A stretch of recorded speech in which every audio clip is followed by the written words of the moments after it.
Welcome to public TV news బులెటిన్ల ముందుగా headlines.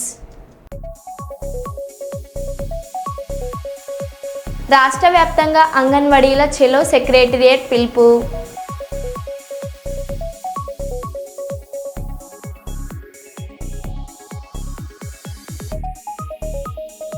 వ్యవసాయ శాఖ మంత్రి తుమ్మల నాగేశ్వరరావు ఆకస్మిక తనిఖీ.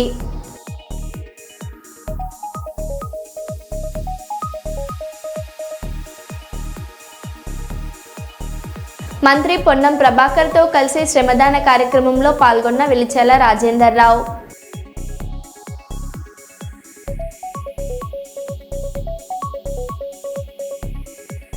శ్రీకృష్ణ దేవరాయలు నెలకొల్పిన రికార్డును అధిగమించి శ్రీవారికి అత్యధిక సార్లు పట్టు వస్త్రాలు సమర్పించిన ముఖ్యమంత్రి నారా చంద్రబాబు నాయుడు.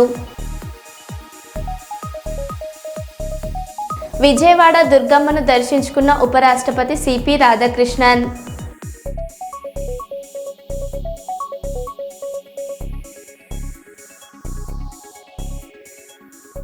ఇక వివరాల్లోకి వెళ్తే, వైఎస్ఆర్సీపీ కేంద్ర కార్యాలయంలో మాజీ ముఖ్యమంత్రి వైఎస్ఆర్సీపీ అధినేత శ్రీ వైఎస్ జగన్ గారి సమక్షంలో వైఎస్ఆర్సీపీలో చేరిన కర్నూలు జిల్లా ఎమ్మిగనూరు నియోజకవర్గ బీజేపీ టీడీపీ నాయకులు కేఆర్ మురహరి రెడ్డి, కిరణ్ కుమార్, మాల మధుబాబు, చేనేత మల్లికార్జున ఈ కార్యక్రమంలో పాల్గొన్న మాజీ ఎంపీ ఎమ్మిగనూరు నియోజకవర్గ వైఎస్ఆర్సీపీ ఇన్ఛార్జి బుట్ట రేణుక, కర్నూలు జిల్లా వైఎస్ఆర్సీపీ అధ్యక్షుడు ఎస్వి మోహన్ రెడ్డి, కర్నూలు పార్లమెంట్ వైఎస్ఆర్సీపీ పరిశీలకుడు మాజీ ఎమ్మెల్సీ గంగుల ప్రభాకర్ రెడ్డి, పలువురు కర్నూలు జిల్లా నాయకులు.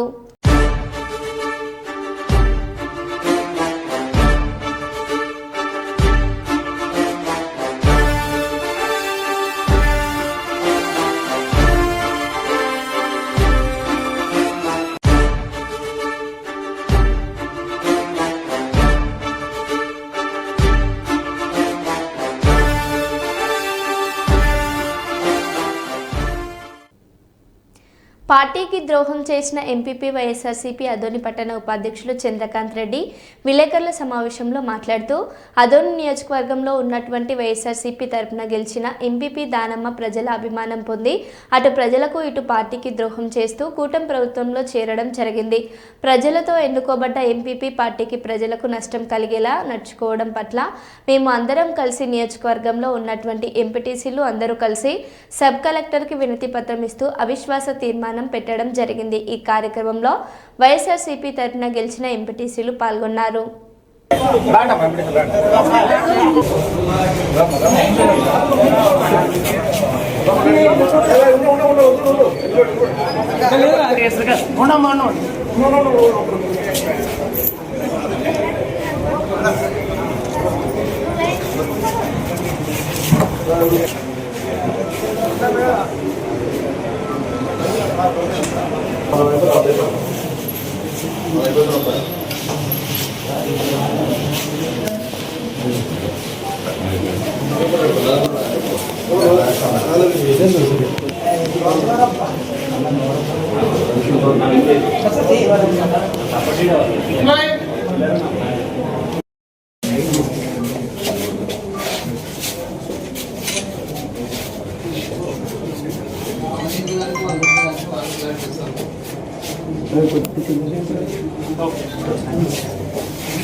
వైఫల్యం ఎంత ఉందో ఒకసారి మనం ఆలోచన చేయాలి. ఈరోజు చూస్తున్నాం, మన ఆదోని నియోజకవర్గం వస్తే గతంలో జగన్మోహన్ గారి యొక్క సహకారంతో, అలాగే ఎక్స్ఎమ్మెల్యే సార్రెడ్డి గారి సహకారంతో ప్రజల వద్దకే హాస్పిటల్ తీసుకోవాలని చెప్పి ఒక హాస్పిటల్ కూడా నిర్మించడం జరిగింది. మన మేమంతా ధర్నా చేసినాం. దాంట్లో స్వచ్ఛందంగా ప్రజలు కూడా పాల్గొన్నారు. అలాగే బైపాస్, అలాగే మెడికల్ కాలేజు, అలాగే డిగ్రీ కాలేజు, ఇలా చెప్పుకుంటూ పోతే ఎన్నో జగన్మోహన్ గారు సంక్షేమ పథకాలు చేస్తూ, అలాగే అభివృద్ధికరంగా మన వైఎస్ఆర్ గవర్నమెంట్ దాదాపుగా 2019-2024 ఎంతో చేసింది ప్రజలకి. ఏదో ఒక దురదృష్టకరంగా మన ప్రజలు వాళ్ళ చంద్రబాబు నాయుడు చెప్పినటువంటి సూపర్ సిక్స్ యొక్క మోసపూరిత వాగ్దానాలతో మళ్ళీ ఈ రోజు జగన్మోహన్ గారు వెనక చేసిన శిరసాంశం ప్రజలతోనే మేము ఉంటామని చెప్పి కోరుకుంటూ ఈ రోజు 20 మంది మరి వైఎస్ఆర్ పార్టీ తరఫున ఈ రోజు ఉన్నారు. మేము దీన్ని సబ్ కలెక్టర్ కూడా ఇచ్చినాం. సబ్ కలెక్టర్ కూడా దీన్ని 10 రోజుల్లో మాకు నోటీస్ ఇస్తా అన్నారు. ఇచ్చి ఈ 1 మంత్ లో ఎలక్షన్ కండక్ట్ చేసి మా కొత్త ఎంపీపీని మా వైఎస్ఆర్ పార్టీ తరఫున మేమంతా ఎన్నుకుంటాము. దీనికి అందరికీ ముఖ్య కారణం మా ఎక్స్ ఎమ్మెల్యే సాహిబ్ సాడ్ గారు కూడా ఈరోజు రావాల్సి ఉంది. కొన్ని కారణాల వల్ల నిన్న విజయవాడలో మీటింగ్ ఉంది కాబట్టి వైఎస్ఆర్ పార్టీ విస్తృత స్థాయి మీటింగ్ ఉంది కాబట్టి అక్కడ వెళ్ళాడు. కాబట్టి ఇంకా రాబో రోజుల్లో తప్పకుండా మరి గతంలో ఉన్నటువంటి ఎంపీపీని దింపి మా కొత్త ఎంపీపీని మేము ఎన్నుకుంటామని చెప్పి నేను సభాముఖంగా తెలుపుకుంటున్నాను. మొట్టమొదటిగా ఆధునిక ప్రజలకి అలాగే మళ్ళీ ఈరోజు ఇక్కడ విచ్చేసిన పత్రికా విలేకరులందరికీ పేరు పేరున నేను ధన్యవాదాలు తెలుపుకుంటున్నాను. ఈరోజు ఆదోని మండల ఎంపీపీ గతంలో వైఎస్ఆర్ కాంగ్రెస్ పార్టీ నుండి ఎన్నుకోబడ్డాం. కొన్ని కారణాల వలన దాదాపుగా 18 నెలలు అంటే ఎలక్షన్ ముందు ఆమె వైఎస్ఆర్ పార్టీ మీద గెలిచి వైఎస్ఆర్ పార్టీని ద్రోహం చేస్తూ వైఎస్ఆర్ పార్టీ మండల ప్రజలు ఎవరైతే నమ్ముకున్నారో అటువంటి ప్రజలను కూడా మోసం చేస్తూ మళ్ళా కూటమి ప్రభుత్వంలో చేరడం జరిగింది. మరి దాన్ని దృష్టిలో పెట్టుకుని ఆదోని మండల ఎంపీటీసీలు అందరూ ఒక్కతాటిపై వచ్చి ఇటువంటి ద్రోహం చేసిన వ్యక్తిని ఇమ్మీడియట్ గా మేము సస్పెండ్ చేస్తాం, మేము ఆ నాయకత్వంలో మేము పనిచేయము ఎంపీటీసీలు అని ఒక విధానంతో దాదాపుగా అప్పట్లోనే మన మాజీ ఎమ్మెల్యే సాఫీర్ గారు వాళ్ళ దాన కోసం ఆ పార్టీలో పోతున్నారు. ఈరోజు కుటుంబ ప్రభుత్వంలో చేరింది కాబట్టి దీన్ని ప్రజలు కూడా ఆలోచన చేస్తున్నారు. మళ్ళీ ఈరోజు చూస్తున్నాం కుటుంబ ప్రభుత్వం దాదాపుగా 18 నెలలు అయింది ప్రభుత్వం వచ్చి. మళ్ళీ ఏ ఒక్క పనైనా ఒక స్కీమ్ కానీ మన పరిషత్ అంటే మండల పరిషత్లో కానీ అలాగే మున్సిపాలిటీలో కానీ ఏ ఒక్క రోడ్డు వేయలే, ఏ ఒక్క ప్రజలకు తాగునీటి సౌకర్యం కూడా ఈరోజు అందించలేకపోతున్నారు వాళ్ళు. కానీ దీనంతా ప్రజలు కూడా ఆలోచన చేస్తున్నారు. ఈరోజు మనం చూసినాం ఏ కార్యక్రమాన్ని జగన్మోహన్ రెడ్డి గారు తలపెట్టినా కానీ రైతుల పరంగా ఏ ఒక్క ప్రోగ్రాం చేసినా కానీ బ్రహ్మాండంగా స్వచ్ఛందంగా మళ్ళీ ప్రజలు బయటకు వచ్చి మన జగన్మోహన్ గారికి మద్దతు చెప్తున్నారంటే మళ్ళీ ఈరోజు తెలంగాణ రాష్ట్రంలో ఇంటర్ చదవడంతో తమను నాను లోకల్గా పరిగణించడం వల్ల తీవ్రంగా నష్టపోయానని విద్యార్థులు ఆవేదన వ్యక్తం చేశారు. కర్నూలు కలెక్టరేట్ కార్యాలయం ముందు విద్యార్థులు వారి తల్లిదండ్రులు జీవో నెంబర్ 81/82కు వ్యతిరేకంగా నినాదాలు చేశారు. 1వ తరగతి నుంచి 10వ తరగతి వరకు ఆంధ్రప్రదేశ్ రాష్ట్రంలో చదివి మంచి విద్య కోసం ఉమ్మడి రాజధాని అయిన తెలంగాణ రాష్ట్రం హైదరాబాద్లో ఇంటర్ చదివితే తమను తెలంగాణ మరియు ఆంధ్రప్రదేశ్ రాష్ట్రాల్లో నాన్ లోకల్గా పరిగణలోకి తీసుకున్నారని విద్యార్థులు తెలిపారు. తమకు నీట్ పరీక్షలో మంచి ర్యాంకు వచ్చి సీట్లు సాధించిన నాన్ లోకల్ కాబట్టి సీట్ రావడం లేదన్నారు. తమ కన్నా తక్కువ మార్కులు వచ్చిన విద్యార్థులకు సీట్లు ఇచ్చారని బాధిత విద్యార్థులు వాపోయారు. తమను ఆంధ్రప్రదేశ్ తెలంగాణ ఇరు రాష్ట్రాల్లో నాన్ లోకల్గా పరిగణలోకి తీసుకున్నారని, దీంతో మేము ఏ రాష్ట్రానికి చెందిన వారేమో పెద్దలు చెప్పాలని వారు ప్రశ్నించారు. రాష్ట్ర ముఖ్యమంత్రి చంద్రబాబు నాయుడు, విద్యాశాఖ మంత్రి నారా లోకేష్, డిప్యూటీ సీఎం పవన్ కళ్యాణ్ తమకు న్యాయం చేయాలని వారు కోరారు. న్యాయం చేయాలి. ఉమ్మడి రాజధానిలో చదివిన విద్యార్థులకు రాష్ట్రాల ముఖ్యమంత్రులు స్పందించాలి. 2 తెలుగు రాష్ట్రాల ముఖ్యమంత్రులు స్పందించాలి. పాత విధానాన్ని కొనసాగించాలి. న్యాయం చేయాలి నీటి విద్యార్థులకు. న్యాయం చేయాలి నీటి విద్యార్థించాలి. రాష్ట్ర ప్రభుత్వం వెంటనే స్పందించాలి. రాష్ట్ర ప్రభుత్వం వెంటనే న్యాయం చేయాలి నీటి విద్యార్థులకు. దాన్ని సపోర్ట్ చేస్తున్నారు.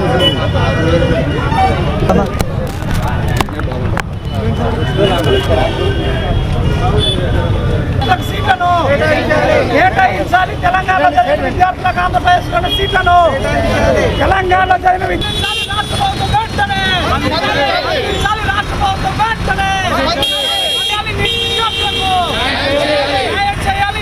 విద్యార్థులకు రాష్ట్రంలో చదివిన విద్యార్థులకు న్యాయం చేయాలి. విద్యార్థులకు అందించాలి. రాష్ట్ర ప్రభుత్వం వెంటనే కేటాయించాలి. సీట్లు వచ్చినందుకు ఉమ్మడి రాష్ట్ర ప్రభుత్వాలు విద్యార్థులపై స్పందించాలి.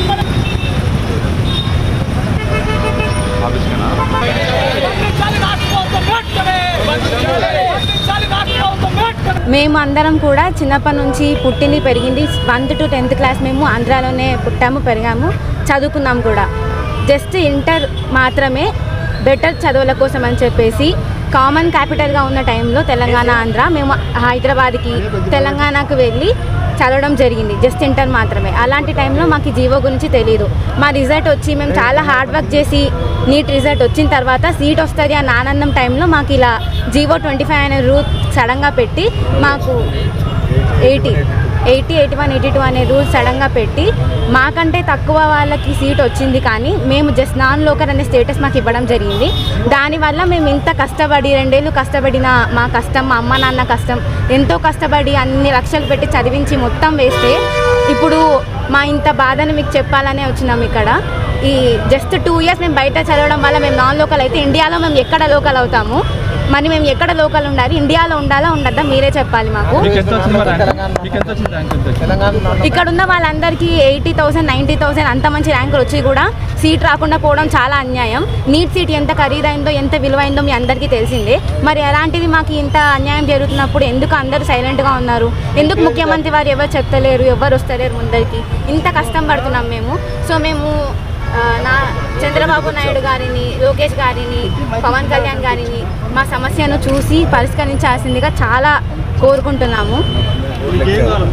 సో ఈ రూల్ కొంచెం మేము ఈ రూల్కి అగైనెస్ట్గా అయితే లేము, కానీ ఇది కొన్ని ఇయర్స్ వరకు మీరు వాయిదా వేయడం చాలా మంచిదని మా ఒపీనియన్. మా భవిష్యత్తు మొత్తం అంతా మీ చేతుల్లోనే ఉంది. మా కోసం, పిల్లల కోసం మీరే ఏదన్నా చేయాలని చెప్పి కోరుకుంటున్నాము. ఏంటంటే మేమందరం కూడా ఆంధ్రప్రదేశ్ వాళ్ళమండి. మా పిల్లలు కూడా ఆంధ్రప్రదేశ్కు సంబంధించిన వాళ్ళు. 1 to 10th క్లాస్ ఆంధ్రప్రదేశ్లోనే చదివారు.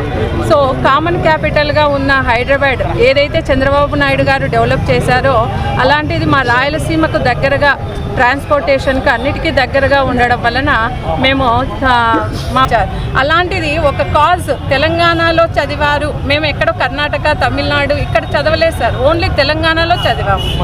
ఉమ్మడి రాజధానిగా ఉన్న తెలంగాణలో చదివి దీనివల్ల మేము ఈరోజు సీటు కోల్పోతున్నాము అంటే పేరెంట్స్గా, పిల్లలుగా బాధపడుతున్నాము సార్. సో మీరు దీన్ని దయచేసి మా నుంచి ఒక అభ్యర్థన అని అనుకొని మమ్మల్ని లోకల్గా మా పిల్లల్ని లోకల్గా కన్సిడర్ చేయమని మిమ్మల్ని పదే రిక్వెస్ట్ చేస్తున్నాను. కర్నూలు జిల్లా అదోని పట్టణంలో 52వ పుట్టినరోజు చాలా ఘనంగా జరుపుకున్నారు. మీనాక్షి నాయుడు తనయుడు భూపాల్ చౌదరి 52వ పుట్టినరోజు గ్రామ నాయకులు, పట్టణ నాయకులు, కార్యకర్తలు అందరూ కలిసి చాలా ఘనంగా నిర్వహించారు.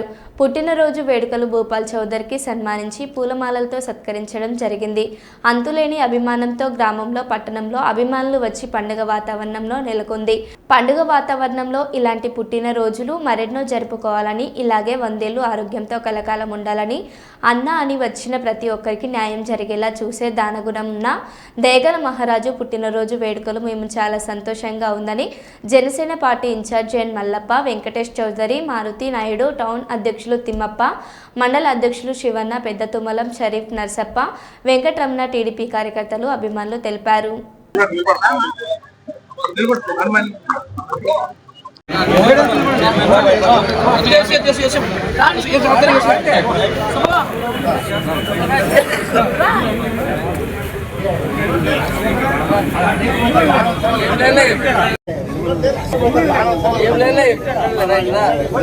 భూపాలని గారి నాయకత్వం, భూపాలని గారి నాయకత్వం, భూపాలని గారి నాయకత్వం, భూపాలని వారి నాయకత్వం.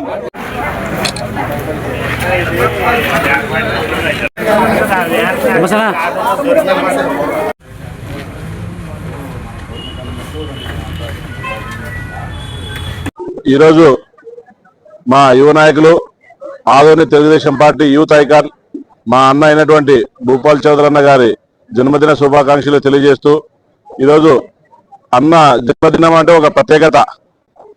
ఇందాకే మల్లప్పన చెప్పాడు అన్న గురించి.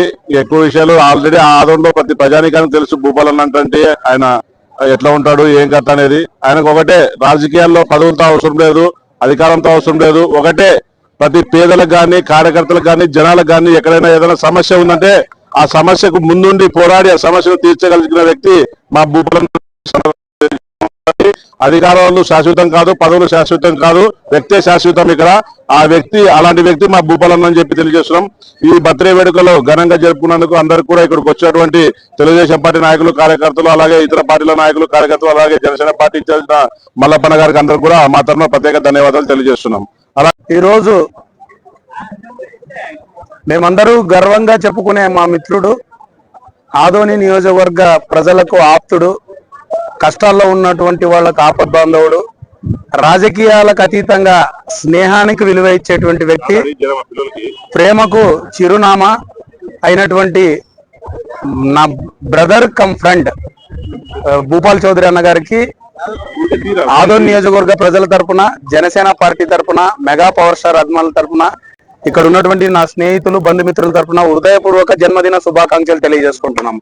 ఎందుకంటే ఈరోజు మంచి చేసేవాళ్ళు ఆరోగ్యంగా ఉండాలి, 10 మందికి సహాయం చేసేవాళ్ళు ఎల్లప్పుడూ బాగుండాలని మనం కోరుకోవాలి. కాబట్టి అందులో మొట్టమొదటి స్థానం భూపాల్ చౌదరి గారిది. ఆయన ఎప్పుడో నిండు ఆయురారోగ్యాలతో ఉండాలని మనస్ఫూర్తిగా భగవంతుని ప్రార్థిస్తున్నాము. అండ్ ఇంకోటి ఏంటంటే స్పెషల్లీ ఫ్రెండ్షిప్ కి వాల్యూ ఇచ్చేటువంటి వ్యక్తి. ఎందుకంటే ఒక మాజీ ఎమ్మెల్యే, 3 టర్ములు గెలిచినటువంటి ఎమ్మెల్యే కొడుకు ఇంత సాధారణంగా ఉంటాడా అనేటువంటి వ్యవహార శైలి అనేది ఆయన్ని చూసి అందరూ ఆదర్శంగా తీసుకోవాల్సినటువంటి విషయాలు చాలా ఉన్నాయి. సో అందుకే ఆయన నిండు నూరేళ్ళు ఆయురారోగ్యాలతో ఉండాలని.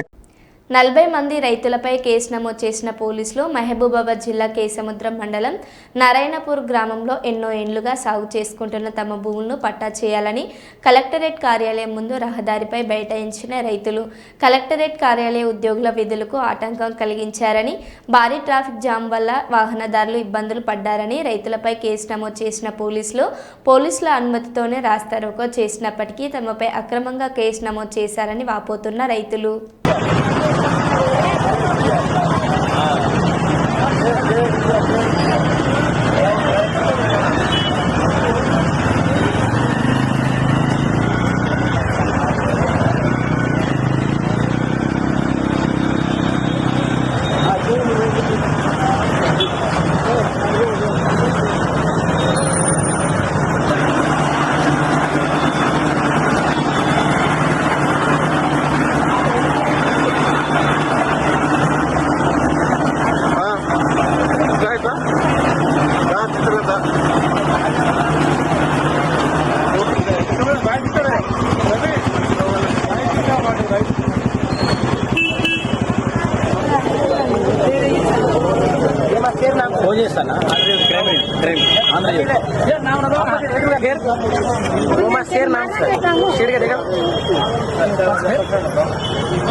బాలాజీనగర్కు చెందిన రామకృష్ణ యాదవ్పై తప్పుడు ఆరోపణలు చేసిన వారిపై చట్టపరమైన చర్యలు తీసుకుంటామని న్యాయవాదులు మరియు రామకృష్ణ యాదవ్ తెలిపారు.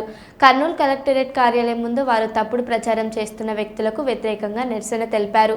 ఈ సందర్భంగా న్యాయవాదులు మాట్లాడుతూ రామకృష్ణ యాదవ్ కబ్జా చేశారని చెప్పిన వాళ్లను ఆ ప్లాట్లకు సంబంధించిన సర్వే నెంబర్లు చెప్పాలని కోరారు. రామకృష్ణ యాదవ్ రాజకీయంగా ఎదుగుతున్నందున ఓర్వలేక ఇలాంటి తప్పుడు ప్రచారం చేస్తున్నారని తెలిపారు. రామకృష్ణ యాదవ్ మాట్లాడుతూ తాను మంచి మార్గంలో ఉన్నారని, వ్యాపారంలో ఎదుగుదలను చూసి ఇలా ప్రచారం చేస్తున్నారన్నారు.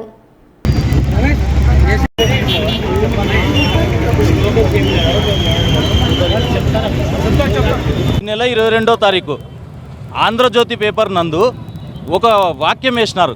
రామకృష్ణ యాదవ్ అనుబడి వ్యక్తి, బాలాజీ నగర్లో చెందిన వ్యక్తి, ఆస్తులు కబ్జా చేసి 2 ప్లాట్లు గుంటూరుకు సంబంధించిన వ్యక్తికి ఇచ్చినారు అని చెప్పినారు.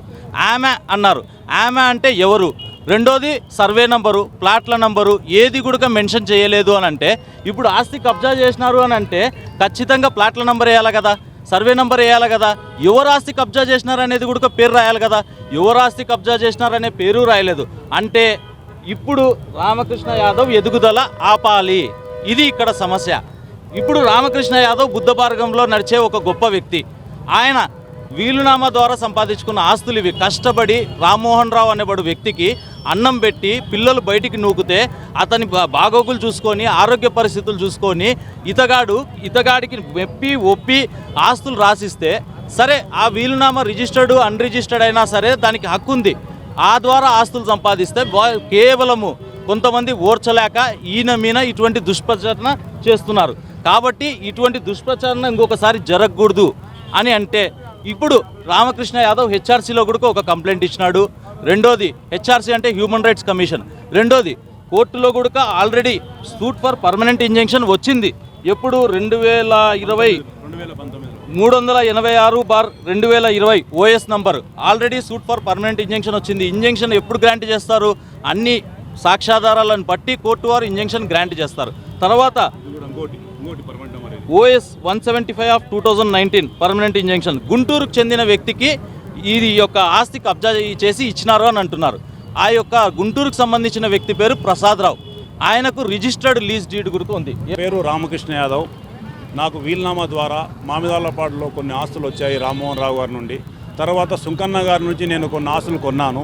అయితే నాకు ఆస్తులు ఉన్నందువలన కొందరు నా మీద రాజకీయ నాయకులకు శత్రులు ఎలా ఉంటారో నాకు కూడా వ్యాపారంలో మా గురువుగారైన సుబ్బారావు అనే వ్యక్తి నుంచి వల్ల జరుగుతున్నాయి. ఊరికే ఉన్న వాళ్ళని రెచ్చగొట్టి వాళ్ళకు లేనిపోని పిటిషన్లు పెట్టమని చెప్పి వాళ్ళకు మేము కోర్టు ఫీజులు కడతాము, లాయర్ ఫీజులు కడతాము, రామకృష్ణ మీద తప్పుడు పిటిషన్లు పెట్టాలని చెప్పి పెట్టిస్తూ గత 10 ఏళ్ల నుంచి నా మీద నా ఆస్తులు కొట్టేయడానికి అతను ప్రచారం చేసి ఈ విధంగా అతను వర్క్ చేస్తున్నాడు. నన్ను పీడీ యాక్ట్ పెట్టడానికి కూడా కారణం ఆయన్నే అంట. అతను చెప్పుకున్నాడు, నేను 10 లక్షలు ఇచ్చి నీ మీద పీడీ యాక్ట్ పెట్టించాను, నిన్ను మొత్తం నీ ఆస్తులంతా నేను చేసుకుంటా, నేను 40 ఏళ్ళ నుంచి వ్యాపారం చేస్తున్నా, నువ్వు షార్ట్కట్లో ఎట్ట ఎదుగుతావు, నా కాడ నువ్వు పని చేయాలని చెప్పాడు. ఆయన నాకు మాజీ గురువే ఆయన నేను ఆయన తండ్రిగా భావించినాను. ఆయన 40 సంవత్సరాల నుంచి మనుషులను వేధిస్తూ తప్పుడు పిటిషన్లు పెడుతూ ఆస్తులు కొడుతూ 500 కోట్ల ఆస్తులు సంపాదించినాడు. సంపాదలేదు, మోసం చేసి దగా చేసి కుట్రలు చేసి ఎదుటి వాళ్ళకు మాయమాటలు చెప్పి రీసెర్చ్ చేసుకోవడం ఆయన డ్యూటీ అంట. ఆయన మోసం చేయడమే ఆయన వృత్తి అంట. ఆస్తులు కొట్టేయడమే నాతోనే చెప్పినాడు ఆయన. సార్ ఇది మంచిది కాదు, ఎదురు వాళ్ళ ఆస్తులు కొట్టేసి వాళ్ళు బాధపడి వాళ్ళ కన్నీళ్ళు మనకు శాపం అవుతాయి ఆయన, వద్దు ఇది మానుకొని చెప్తే నేను పుట్టినదే ఇందుకోసంరా, నేను పుట్టినదే ఇందుకోసము, నేను కొట్టేనికనే పుట్టినా, నేను చచ్చిపోయేంత వరకు ఇదే చేస్తున్నాడు. ఒకప్పుడు 2014 సంవత్సరంలో వాళ్ళ కొడుకైన సుదర్శన్ గారు మా నాన్న దొంగ దోపిడిదారు, నేను హైదరాబాద్ పోతున్నా అని చెప్పాడు. హైదరాబాద్ పోయినాడు పాపం ఆయన. కాకపోతే తండ్రి క్రమశిక్షణ తప్పినాడు, కొడుకు ఈడ క్రమశిక్షణలో ఉన్నాడు. దయచేసి సుబ్బారావు మనసు మారి ఎవరు ఆశలు అయితే కొట్టేసినాడో అయినా వాళ్ళకి ఇప్పించే దిశలో నేను చట్టపరంగా నేను పోరాటం చేస్తున్నాను. ప్రతి ఒక్కరి వ్యాధిని నయం చేయడానికి, నివారించడానికి లేక నిరోధించడానికి వైద్యుని సూచన మేరకు ఔషధాలు వినియోగించాలని Kurnool rural Adoni drug inspector Jayaramudu మైఫార్ ఫార్మసీ కళాశాల ప్రిన్సిపల్ రాజ్ కుమార్లు కోరారు. కర్నూలు నగరంలోని మైఫార్ ఫార్మసీ కళాశాలలో వరల్డ్ ఫార్మసిస్ట్ డే సందర్భంగా కళాశాల విద్యార్థులకు అవగాహన కార్యక్రమం ఏర్పాటు చేశారు. ఈ కార్యక్రమంలో ముఖ్య అతిథులుగా డ్రగ్ ఇన్స్పెక్టర్ జయరాముడు, కళాశాల ప్రిన్సిపల్ రాజ్ కుమార్లు పాల్గొని ప్రసంగించారు. మానవ శరీరానికి హాని కలిగించే వ్యసనానికి దారి తీయడం వంటి పదార్థాలను మాదక ద్రవ్యాలు అంటారని తెలిపారు. And now, as we conclude this wonderful program, I request everyone to kindly stand for national anthem and let us pay our respect.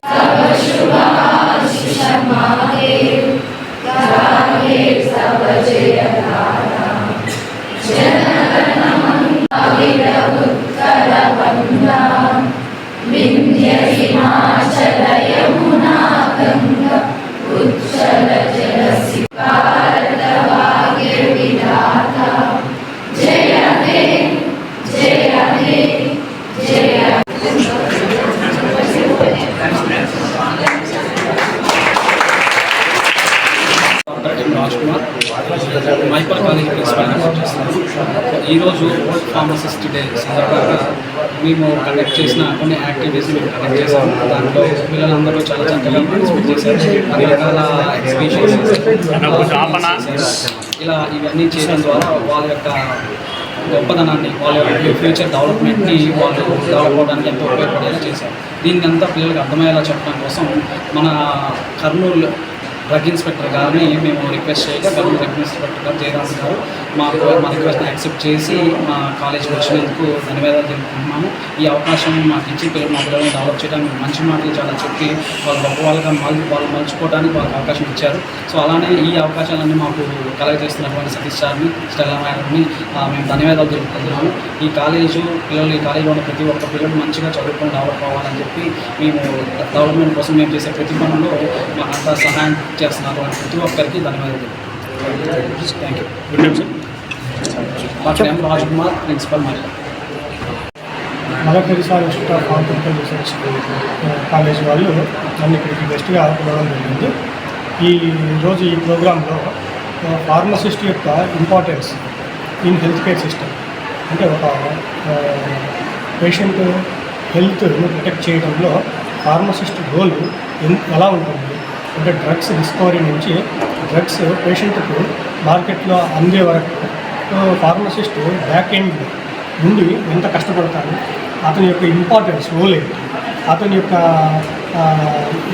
Ethical working nature ఎలా ఉండాలి, ఎట్లా పని చేస్తూ ఉంటాడు అనే దాని గురించి పిల్లలకు స్టూడెంట్స్కి అందరికీ కూడా మోటివేషన్ క్లాస్ లాగా చెప్పడం జరిగింది. అలాగే సమాజంలో ఫార్మసిస్ట్ యొక్క బాధ్యత ఏమిటి, ఫార్మసిస్ట్ ఎక్కడెక్కడ తన వంతు పనిచేయాలి, అలా పనిచేయడం వల్ల ఏదైనా పబ్లిక్ హెల్త్కు ఇబ్బందికరంగా ఉన్నట్లయితే వాళ్ళ మీద ఎలాంటి చట్టపరమైనటువంటి చర్యలు తీసుకుంటామనేది కూడా వాళ్ళకు తెలియజేస్తూ సమాజానికి కూడా నేను చేసేటటువంటి ఒక విన్నపం ఏంటంటే, దయచేసి ఎవరు కూడా సొంతంగా మందులు కొనడం వాడడం అనేది చేయకూడదు. డాక్టర్ గారి పర్యవేక్షణలో అవసరమైనటువంటి మందులను మాత్రమే మనం వాడాలి. డాక్టర్ ఎలా సూచిస్తే అలాంటి పద్ధతుల్లోనే మనము మందులను వాడడం అనేది ఎప్పుడు కూడా శ్రేయస్కరం. అలా కాకుండా మనము ఇష్టానుసారంగా మందులను వాడుతుంటే మన ఆరోగ్యం దెబ్బతింది. కొన్ని సందర్భాలలో ప్రాణాంతకంగా కూడా మారేటటువంటి పరిస్థితులు ఉంటాయని తెలియజేస్తున్నాను. కాబట్టి ఎప్పుడు కూడా ప్రజలు ఏదైనా స్వస్థత చేసినప్పుడు అన్క్వాలిఫైడ్ ప్రాక్టీషనర్స్ దగ్గరికి వెళ్ళి వైద్యం చేయించుకోకుండా క్వాలిఫైడ్ డాక్టర్స్ అప్రోచ్ అయ్యి తగిన వైద్యాన్ని తగిన టైంలో పొందితే ఎప్పుడు కూడా ఆరోగ్యంగా ఉంటుందొచ్చని తెలియజేస్తున్నాను. కాకుండా అన్క్వాలిఫైడ్ వాళ్ళని అప్రోచ్ అయ్యి ఇబ్బందులకు గురి అయితే నష్టపోయేది మనము, మన కుటుంబాలు, తర్వాత సమాజం కూడా నష్టపోవచ్చు. ఏది ఏమైనా కానీ పబ్లిక్ హెల్త్ అనేది ఒక ప్రీషియస్, ఆరోగ్యాన్ని కాపాడుకోవడం మించినటువంటిది ఇంకొకటి లేదు. కాబట్టి ఎల్లప్పుడూ అందరూ కూడా ఆరోగ్యంగా ఉండాలి. ఆరోగ్యంగా ఉండటానికి కావాల్సినటువంటి పద్ధతులన్నీ పాటించాలి. అనవసరంగా మందుల జోలికి వెళ్లకుండా దూరంగా ఉండాలని నా పేరు ఎస్ జయరాముడు, డ్రగ్స్ ఇన్స్పెక్టర్గా కర్నూలు మరియు ఆదోని వచ్చాను. మరో బులెటిన్లో మళ్ళీ కలుద్దాం. Stay tune.